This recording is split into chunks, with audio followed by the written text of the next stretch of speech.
Good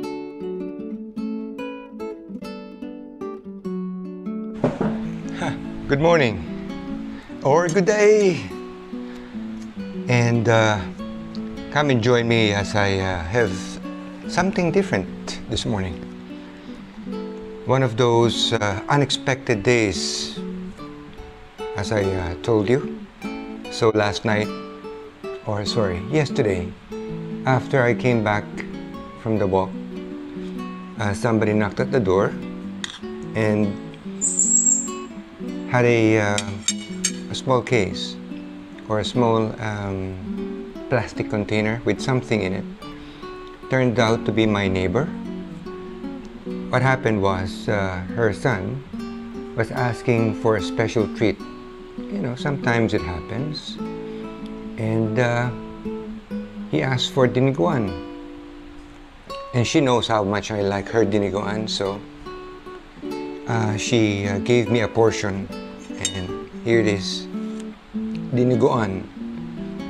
Usually people will have this for lunch or dinner or a snack, but I'm having this for breakfast. Now she makes very, very good Dinuguan. One of the, I would probably say that one of the best ones I've tasted. And she's from Ilocos. Another thing is, Dinuguan is normally eaten with puto, rice cakes, or rice.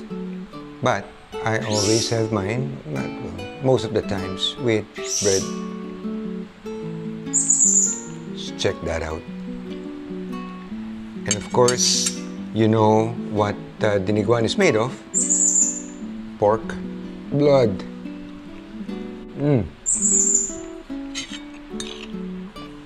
I know how some people cringe whenever they hear blood.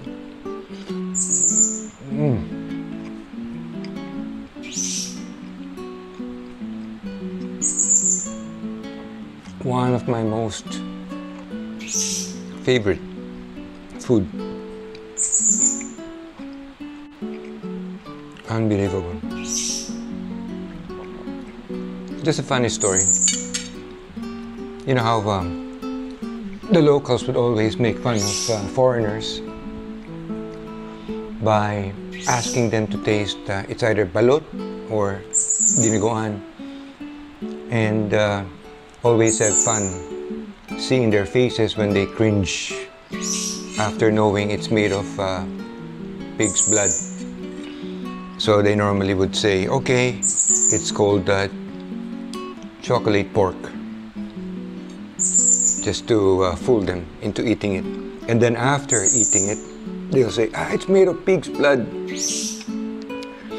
So for a long time, since I was young, I would think we were the only ones who had this dish. But it turns out that I was just fooling myself. And there's one place in Vietnam where they actually eat blood, as in normal blood, without cooking it. At least we put vinegar, but they put a lot of different herbs and spices. You know how the Vietnamese eat, but they'll just eat it raw.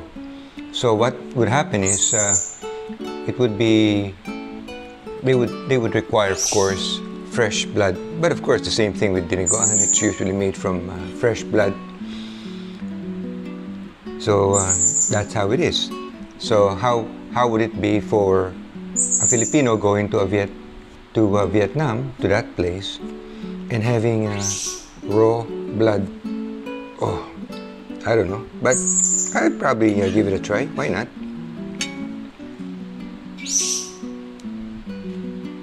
Oh, by the way, I'll show you.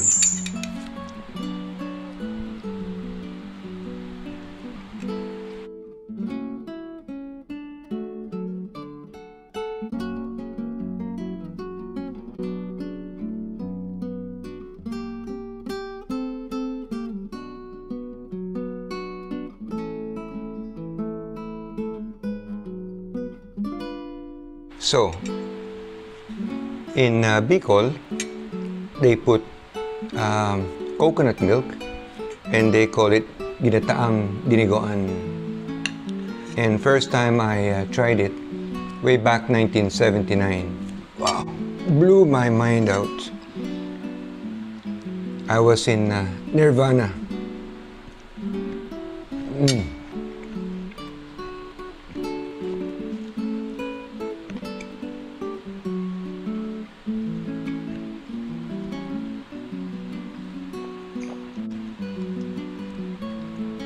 And you have to choose the best ingredients to make this.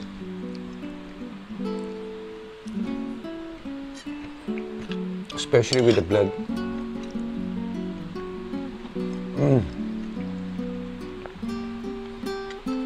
And you have to have the just the right amount of vinegar for it to become good. Too much, it becomes too sour. Too little, I don't know. But when you get it the right amount, it's just so good. And there are very few people I know who can make very good dinuguan. Not everybody can make very good dinuguan. But back in the days, we would normally go to, I would think that Aristocrat was one of the better dinuguan places that I have eaten in before. But over the years, they changed. So many of their menu have, the tastes have changed over the years. Like the Cliff House that I love, the Dinuguan, the chicken barbecue changed a lot. Even their Java rice has changed. Really feel sorry. That's the reason why I hardly eat at Aristocrat anymore. But when I was young, my God, I would love to go to. We would normally eat with my auntie, maybe 2 to 4 times a week, because she loves to go to churches. And whenever she asked me where do I want to eat, I'd say Aristocrat. And sometimes I'd have dinuguan. Love it.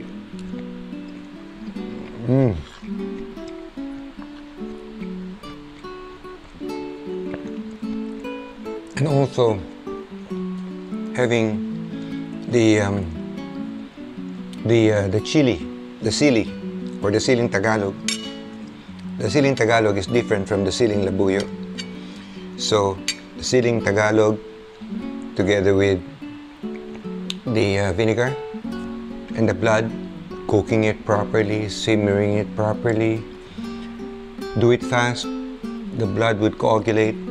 So it's really a technique. It's an art. And if you get it right, like my neighbor does, and I'm so lucky that I have a neighbor who cooks very good dinuguan, so I'll just have to wait every time they give me one. Well, bon appetit. By the way, I'm only having great taste today. No copirote.